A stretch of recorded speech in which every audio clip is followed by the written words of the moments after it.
आदरणीय अभिभावकों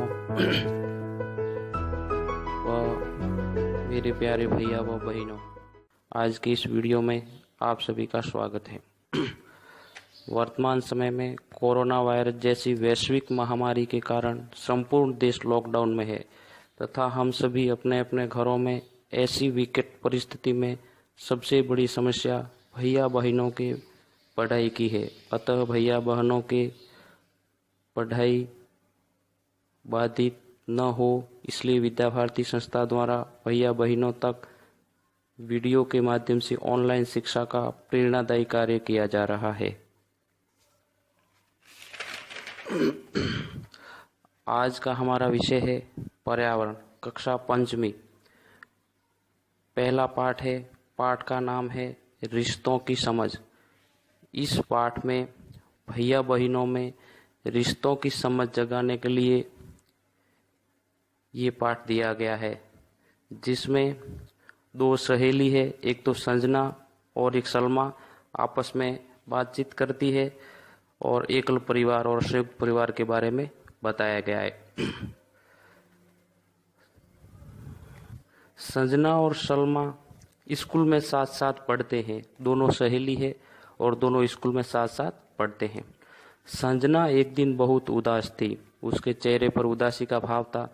सलमा ने उससे पूछा, आज तुम इतनी उदास क्यों हो?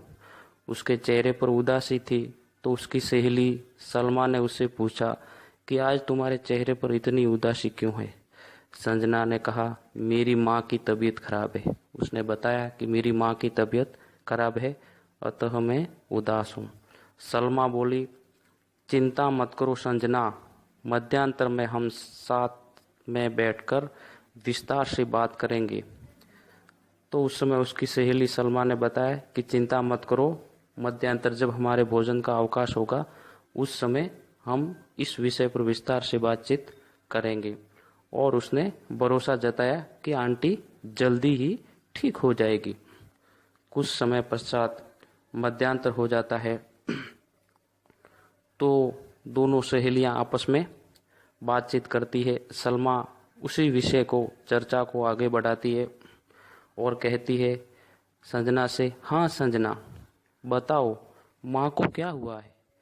सलमा ने पूछा संजना से, हाँ अब हमारे मध्यांतर हो गया, भोजन का अवकाश हो गया है, अब चर्चा को आगे बढ़ाते हैं, बताओ माँ को क्या समस्या है?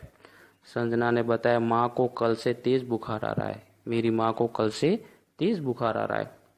सलमा ने फिर पूछा, डॉक्टर को दिखाया? जब संजना की माँ को बुखार आ रहा था तो सलमा ने कहा कि भाई बुखार आ रहा है तो डॉक्टर को बताना चाहिए, दिखाया क्या? संजना ने कहा, हाँ डॉक्टर ने दवाइयाँ दी है, दादी जी व ताई जी माँ की देखभाल कर रही है। सलमा के प्रश्न का उत्तर दिया संजना ने कि हाँ डॉक्टर को तो दिखाया है, डॉक्टर ने दवाइयाँ भी दी है, दादी जी व ताई जी माँ की देखभाल कर रही है। फिर सलमा ने पूछा, फिर क्यों चिंता कर रही हो? सलमा ने कहा कि जब दवाइयाँ दे दी है, घर पर देखभाल भी कर रहे हैं, तो फिर तुम चिंता क्यों कर रही हो? तुम्हारे परिवार में तो सब लोग हैं। संजना ने कहा, हाँ मेरा पूरा परिवार एक साथ रहता है, दादाजी, दादी जी, ताऊ जी, ताई जी, चाचा जी, उनके बच्चे, हम सब साथ साथ रहते हैं। तो संजना ने बताया कि हाँ मेरा पूरा परिवार एक साथ रहता है, दादाजी, दादी जी, ताऊ जी, ताई जी, चाचा जी व उनके बच्चे, हम सब साथ साथ रहते हैं। सलमा ने फिर पूछा, तुम बिल्कुल चिंता मत करो, तुम्हारे घर में सब मिलकर माँ की अच्छी तरह देखभाल कर रहे हैं, देखना वह 2-3 दिन में ठीक हो जाएगी। मेरे घर पर केवल मेरी माँ, पिताजी वो मेरी छोटी बहन है। इस प्रकार से उनकी ये बातचीत होती है। इसके बाद में चित्र आपको दिख रहा है, 2 चित्र दिए हुए परिवार के। उन चित्रों के अंदर एक संयुक्त परिवार का चित्र है और एक है एकल परिवार का। दोनों में यही अंतर है कि एकल परिवार में सदस्यों की संख्या कम होती है और संयुक्त परिवार में सदस्यों की संख्या ज़्यादा होती है। संयुक्त परिवार के अंदर सभी मिलकर के रहते हैं, दादाजी, दादी जी सभी, और एकल परिवार में केवल माता पिता व उनके बच्चे साथ साथ रहते हैं। आगे के पेज पर एक तालिका दी गई है जो आपको दिख रही है, जिसके अंदर आपको विवरण भरना है। परिवार के सदस्य दिए हुए हैं और उसके बारे में बताया गया है कि वो आपके साथ में रहते हैं या और अन्य स्थान पर।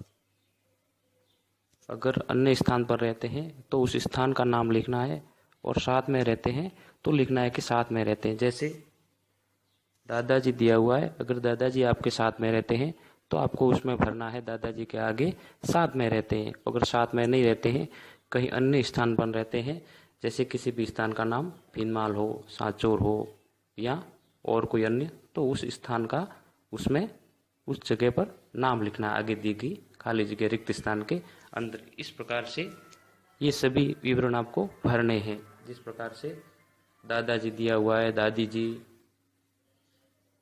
ताऊ जी दिया हुआ है, ताई जी दिया हुआ है, इन सभी को पिताजी, माताजी आदि सभी को इनको भरना है। इसके बाद में ये आपको अपनी कॉपी में भी करना है। इसके बाद में इसके नीचे दिया हुआ है तालिका के नीचे कि आपने पिछली कक्षा में एकल व संयुक्त परिवार के बारे में समझा है। एकल परिवार में बच्चों के पालन पोषण के लिए केवल माता पिता ही होते हैं, जबकि संयुक्त परिवार में सभी सहयोग करते हैं। इसमें बताया कि पिछली कक्षा में भी आपने एकल परिवार और संयुक्त परिवार के बारे में समझा था, और एकल परिवार में बच्चों का जो पालन पोषण है वो केवल उनके माता पिता ही करते हैं, जबकि संयुक्त परिवार होता है उसके अंदर सब मिलकर के सहयोग करते हैं। एकल परिवार और संयुक्त परिवार के बारे में मैं आपको और भी बता देता हूँ कि एकल परिवार उसे कहते हैं जिसमें माता पिता व उनके बच्चे साथ साथ रहते हैं, उसे एकल परिवार कहते हैं। संयुक्त परिवार के अंदर दादा दादी, माता पिता, चाचा चाची आदि सभी मिलकर के हम एक ही परिवार में साथ में रहते हैं, तो उसको संयुक्त परिवार कहते हैं। इसके बाद में आगे कुछ प्रश्न दिए गए हैं जिसमें लिखा हुआ है कि आपको उनका पता करना है और लिखना है, आपको जानकारी जुटा करके लिखनी है। उसमें से सबसे पहला प्रश्न है, आपके पड़ोस में कौन कौन रहता है। आपके पास में पड़ोस में कौन कौन रहता है जिसके बारे में आपको अच्छी तरह जानकारी होती है, उसके बारे में जानकारी जुटा करके उनके नाम लिखने हैं। उसमें से फिर ये जानकारी जुटानी है कि उसमें एकल परिवार कितने हैं। हमने आज बढ़ा उसके अंदर एकल परिवार और संयुक्त परिवार उन दोनों के बारे में हमने समझा है, तो आप ये जानकारी जुटा लेंगे, पता लगा लेंगे कि एकल परिवार कौन सा है, तो उसके बारे में लिखना है आपको कितने एकल परिवार हैं। उसके बाद में अगला प्रश्न है, उनके घर में कितने कितने सदस्य रहते हैं। उनके बीच जो काम का है वो बंटवारा किस आधार पर होता है। कितने सदस्य रहते हैं ये भी पता करके हम लिख सकते हैं। उनके अंदर जो काम का बंटवारा है वो किस आधार पर होता है वो भी हम जानकारी जुटा करके लिख सकते हैं। फिर अगला है, इनमें संयुक्त परिवार कितने हैं। सब मिलकर के दादा दादी सारे सदस्य मिलकर के चाचा जी चाची जी सब मिलकर के बच्चे सब साथ में जो रहते हैं संयुक्त परिवार उसे कहते हैं। ऐसे परिवार कितने हैं उनकी भी संख्या लिखनी है। इसके बाद में आगे लिखना है,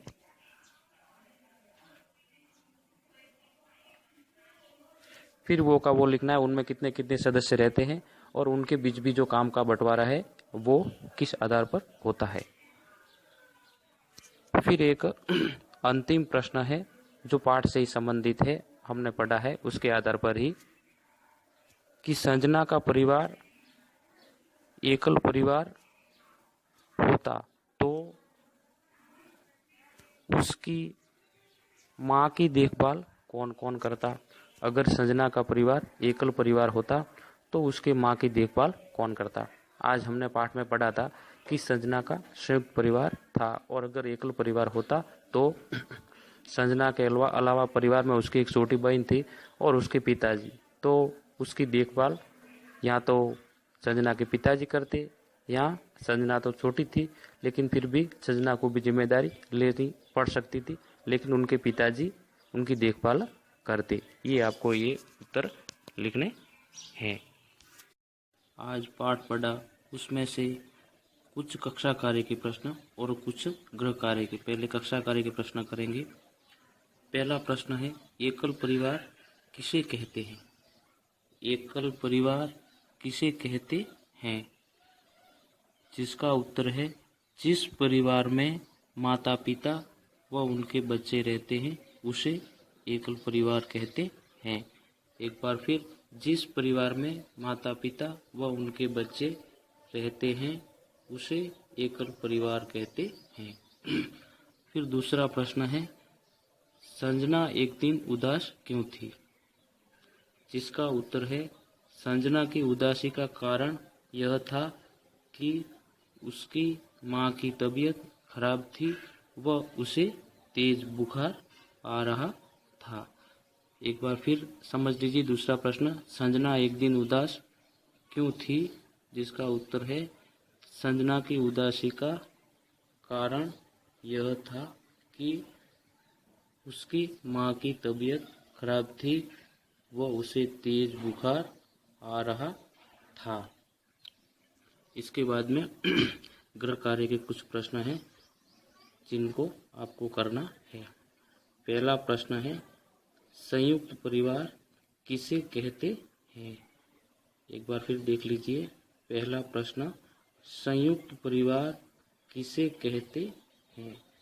फिर है दूसरा प्रश्न, संजना के माँ की देखभाल कौन कौन कर रहे थे? एक बार फिर देख लीजिए दूसरा प्रश्न, संजना के माँ की देखभाल कौन कौन कर रहे थे? ये गृह कार्य के प्रश्न भी आपको करने